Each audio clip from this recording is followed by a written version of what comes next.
Hi friends, let us continue with the topic. Now, the next concept what we will deal is biodiversity conservated areas. Biodiversity conservated areas. Sometimes you can call it as biodiversity protected areas also, right? Protected areas. Now, what are these exactly? Now, these areas will provide you the biodiversity conservation and they provide you a habitat for the animals, and they are saved from hunting, and most of your endangered species are saved in these areas, right? Now, under this biodiversity protected areas, we will discuss the different types of areas. Now, the first one what we will discuss is national park.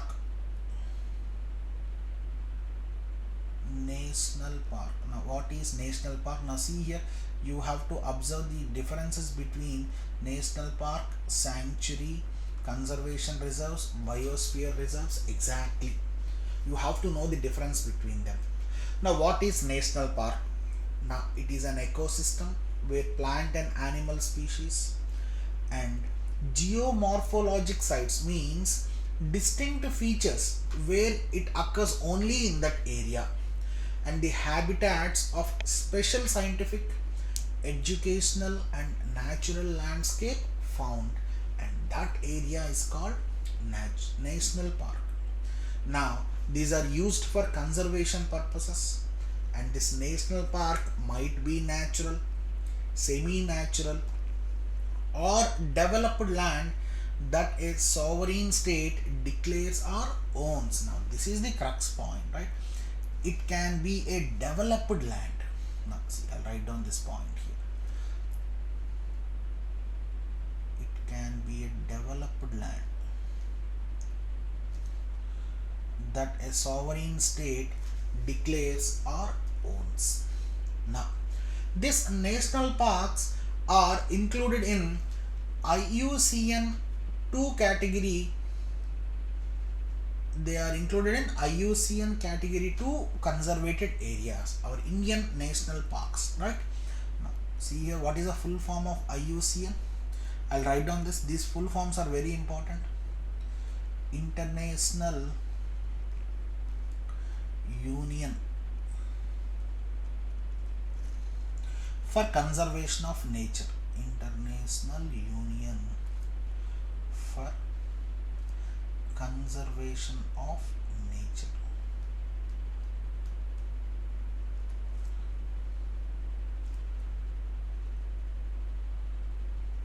Right. IUCN category 2 protected areas. Category 2 protected areas. So, Indian national parks are included in this category. Now, in total, there are 103 national parks in India, which comprise of 1.23 percentage of land area. Right? Some general points. Right? Now, see here, all the national park appendix will be given at the end of the chapter. You can observe that, and we will see the distinct features of national park wherever the topic comes there, right? Okay, done. Now, the next one in biodiversity conservated areas is wildlife sanctuary. Wildlife sanctuary. Now, what is this wildlife sanctuary? Now, wildlife sanctuary is an area which is of adequate ecological, floral and faunal, geomorphological, natural significance site. Right? Now, this sanctuary is declared for purpose of saving, propagating or developing wildlife or environment. Now, see here, you are getting the same points as national park, right? Till now, The same points what we have discussed in national park, we are discussing in wildlife sanctuary also. Now, what is the difference between national park and wildlife sanctuary? Right now, see here. Unlike in a sanctuary where rights can be allowed, right? In wildlife sanctuary, rights can be allowed for the people. Rights can be allowed for the people. Where in national park, rights are not allowed for the general public, right? People. Rights are not allowed. And see here, what is the, again, one more difference between wildlife sanctuary and national park. No grazing of any livestock will be allowed in national park, while in sanctuary it is allowed. Am I right or wrong? Yes, see here. Grazing is allowed in wildlife sanctuary. Now, grazing is not allowed in national park. These are the differences between wildlife sanctuary and national park. Right? And again, wildlife sanctuary and national parks are regulated, are controlled by the governments itself. Right? And again, wildlife sanctuaries are also established under IUCN Category 2 protected areas. In India, totally there are 554 wildlife sanctuaries which cover 3.62 percentage of land area in India. And these are the general points. Right? And again, you will get all the wildlife sanctuaries in the appendix after the chapter. Right? Now the next biodiversity protected area is conservation reserves. Conservation reserves. What is this conservation reserves? Now, these conservation reserves can be declared by state government in any area owned by the government, particularly the areas adjacent to national parks and sanctuaries, and those areas linked one protected area with another. Now see here, this is the exact crux point. I'll write down the crux point here. Now this conservation reserves are declared by state governments, right? And this conservation reserves will be adjacent to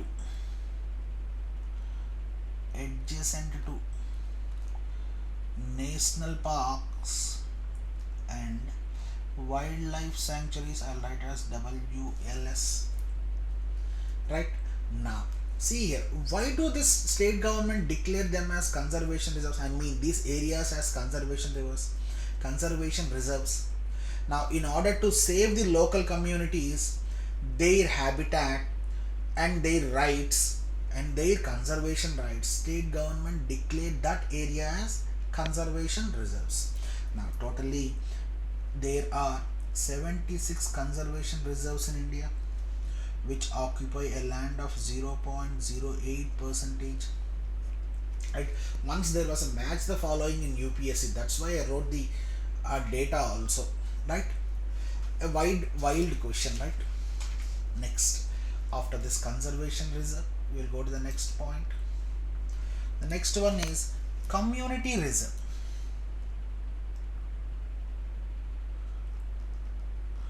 Community reserve. Now we have discussed about conservation reserve. Now we will discuss about community reserve. What is community reserve? Now these can also be declared by state government in any private or community land not comprised within a national park or sanctuary or a conservation reserve. Now see here the crux between conservation reserve and community reserve. These are also declared by state government, but observe here, they are not adjacent to any national park adjacent to national park, wildlife sanctuary, or a conservation reserve. Now you got the difference between community reserve and conservation reserve. Yes, and these are the questions that appears in the examination, right? Now why these community reserves are declared? They are also declared for protecting the flora, fauna, and also the traditional activities or culture of the given habitat, right? In India totally there are 46 community reserves which occupy a land of 0.002 percentage in India, right? And see here there is one more point called sacred groups. Sacred groups. Now what are these sacred groups? Now India has a long tradition of wise usage and prudent usage and wise conservation of all resources that are useful to people. One method of this conservation of green resource was creation of sacred groups, usually dedicated to a local deity. Right now, I'll write down the crux point here. Right, orthodox or traditional means of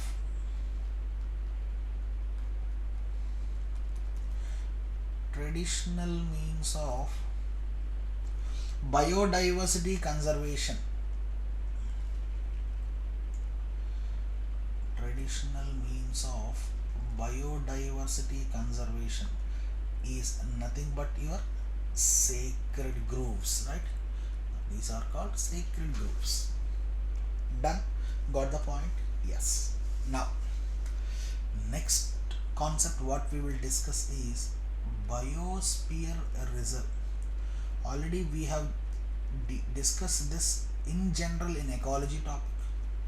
Now we will deal this in detail here. Biosphere reserve. Now what is biosphere reserve exactly? Now a biosphere reserve is the area of terrestrial and coastal ecosystems promoting solutions to reconcile the conservation of biodiversity with its sustainable use. Now these biosphere reserves are internationally recognized and they are nominated by the governments also. Now biosphere reserves are created under Man and Biosphere program, right? Now these biospheres are created under Man and Biosphere program, which is called MAB,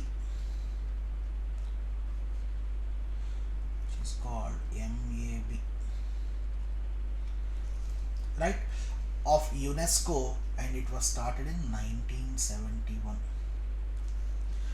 Right now in India, MAB was started in 1985. Now, what are the functions of this biosphere reserves? Right, the first general function is conservation of ecosystems and genetic variation, and you know that very well. The basic definition of biodiversity is that. Now to promote sustainable habitat and human development, one more general point. Now this is the crux point of biosphere reserve. Now these reserves are examples of education and training local and international issues of sustainable development. Now they serve as examples of education and training on local, national and international issues of sustainable development. Issues of sustainable development. This is the crux point.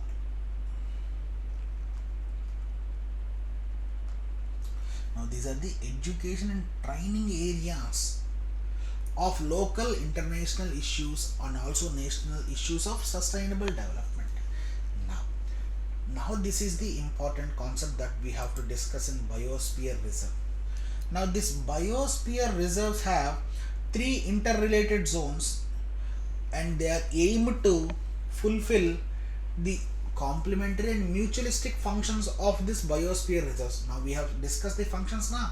Habitat conservation, sustainable development of humans in that area, right? Now see here, this biosphere zones or reserves are divided into three zones. All right, the first one is core zone. Now encircling of core zone is buffer zone.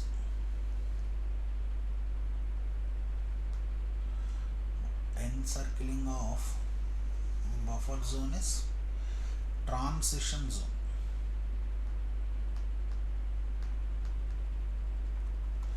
Transition zone. Now this total is called biosphere reserve. Now let us discuss the points regarding core zone. What are the characteristics of core zone? Now this core zone is strictly protected ecosystem and they are used only for the conservation of landscapes, ecosystems, species and genetic variation, right? These are strictly prohibited areas. I'll write the crux point here.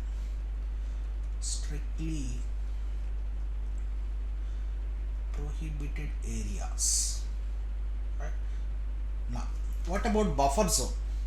Now this buffer zone surrounds the core zone that we know by the diagram itself, and they are used for active, compatible and sound ecological practices. Now see here, this buffer zone is used for training, scientific research, right? Now this is the crux point, right?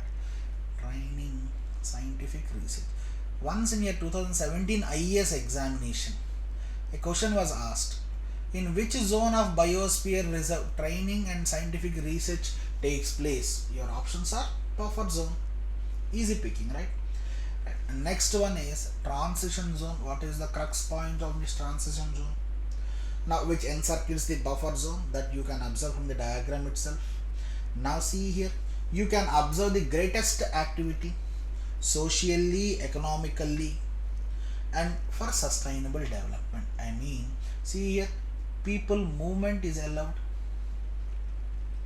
People movement, economic activity is allowed in transition zone, right? For sustainable development. Now this is called transition development. Now totally there are 18 biosphere reserves in India and they are categorized under IUCN 5 protected areas, right? 5 protected areas. Now national park and wildlife sanctuaries are categorized under IUCN 2 category. Now biospheres are in IUCN 5 category. Got the point? Yes. Now as I said earlier, I will give you the all biosphere reserves in the appendix part. You can observe that, right?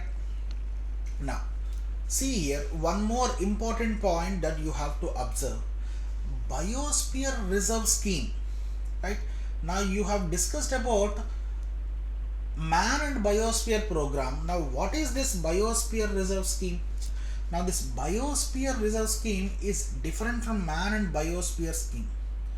It has the focus on welfare of local inhabitants via provisioning of supplementary and alternate livelihood support to the people in the buffer and transition zones in order to reduce the biotic pressure, right? Now see here, there is a scheme called biosphere reserve scheme.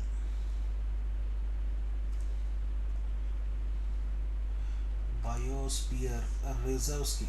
Now what this scheme aims?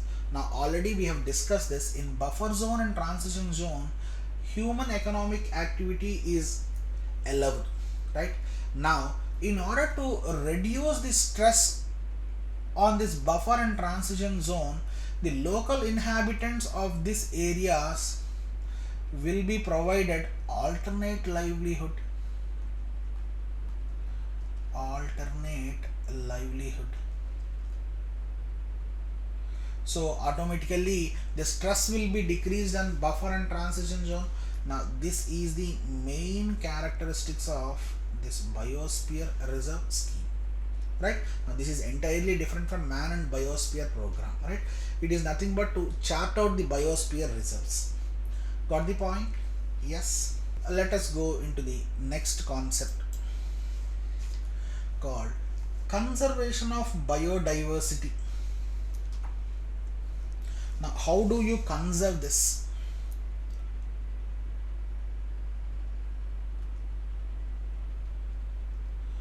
Conservation of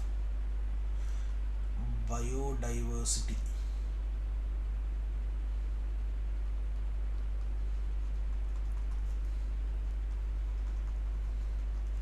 Now we spoke about vastly about this conservation of biodiversity.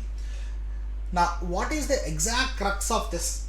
This is nothing but protection and upliftment and scientific management of biodiversity protected areas so that it maintains their threshold levels and it can provide you sustainable benefits for the present and future generation. Now how do you conserve this biodiversity and what are the characteristics or the main objectives, right? Already we have discussed the first objective, which is nothing but to provide sustainable benefits to the present and future generation, to preserve the biodiversity of the species, right? And to make sustainable utilization of species, and we are speaking the same thing again and again. Now what are the methods of conservation of biodiversity, right?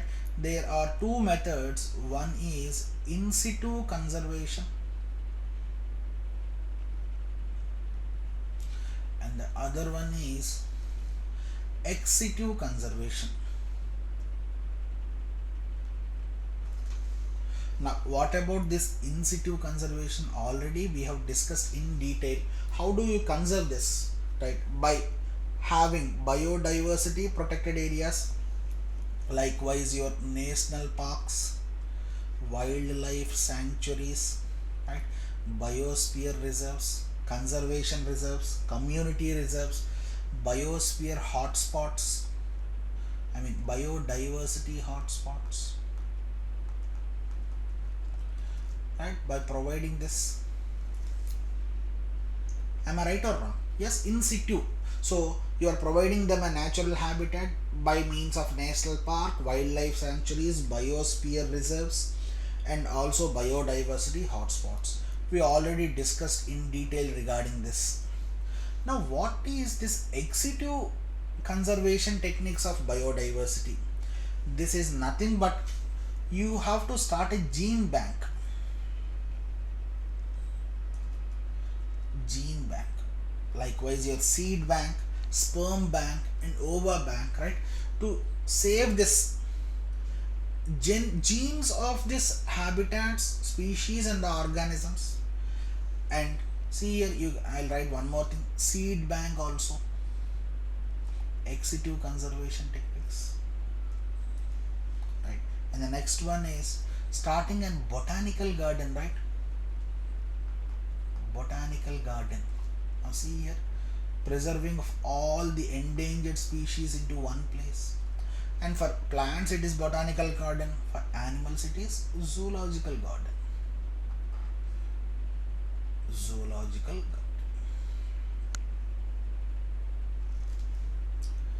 Right?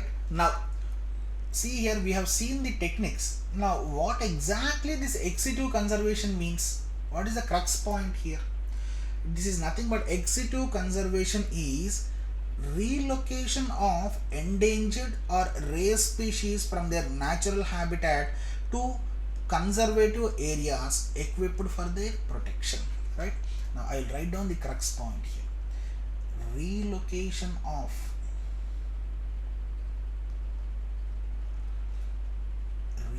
conservation of endangered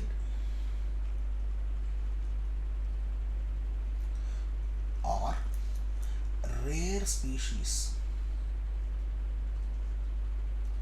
endangered or rare species from their natural habitat. Now already you have discussed about in situ conservation, right? Fine, got the points. After this conservation of biodiversity, now we have discussed about in situ and ex situ conservation techniques. Now let us continue to the next concept, which is, now see here, this is very important. Let us see about the international conventions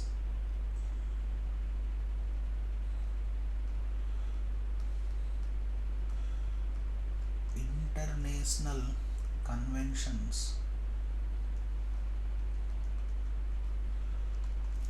and organizations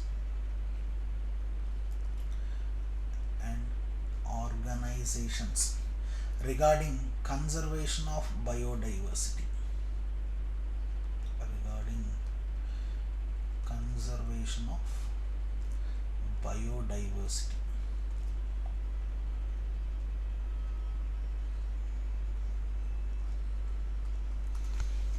Done. Now in this, the first one is Convention on Biological Diversity.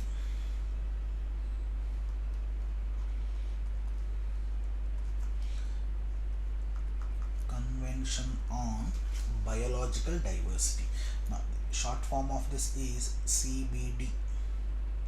Right. Now see here, I will deal this in exhaustive, because most of your questions since 3 years are asking on this international conventions and organizations only. Right. Now what is this?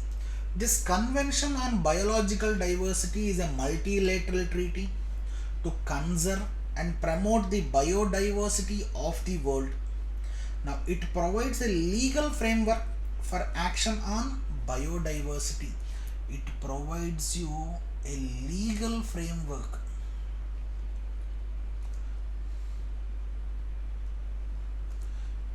on conservation of biodiversity. Now it brings together the parties in the conference of parties, which is the convention's governing body, right? It brings together parties in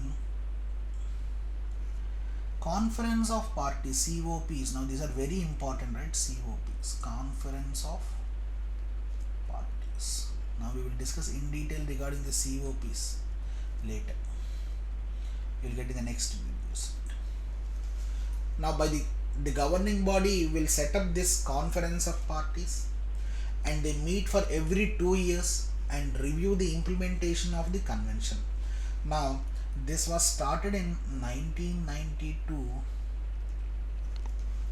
in United Nations Conference on Environment and Development, UNCED, United Nations Conference on Environment and Development. Now I'll write the full forms, right? So see here, sometimes you will be missed with one word. United Nations Conference on Environment and Development.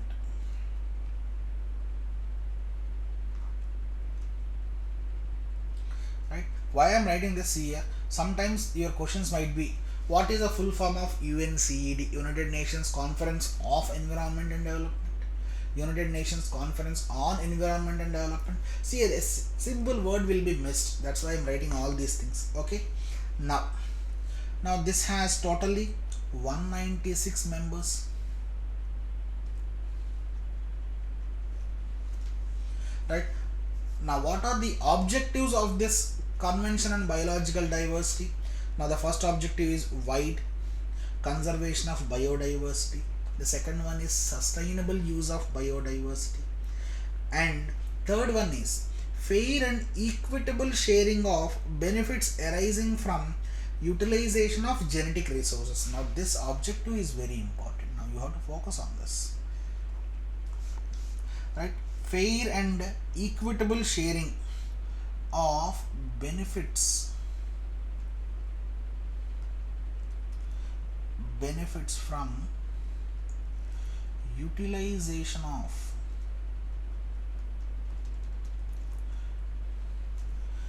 genetic resources. This is the crux objective of CBD. You have to share the benefits, right? Now on December 22nd 2010, on December 22nd 2010, now UN declared the period from 2011 to 2020 as UN Decade on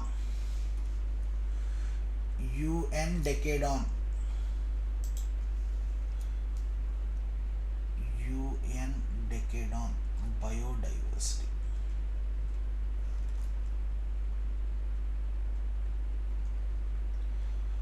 UN Decade on biodiversity. Now under this, two protocols were laid down.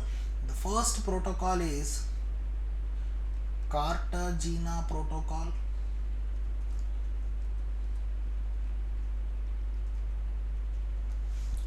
and the next one is Nagoya Protocol.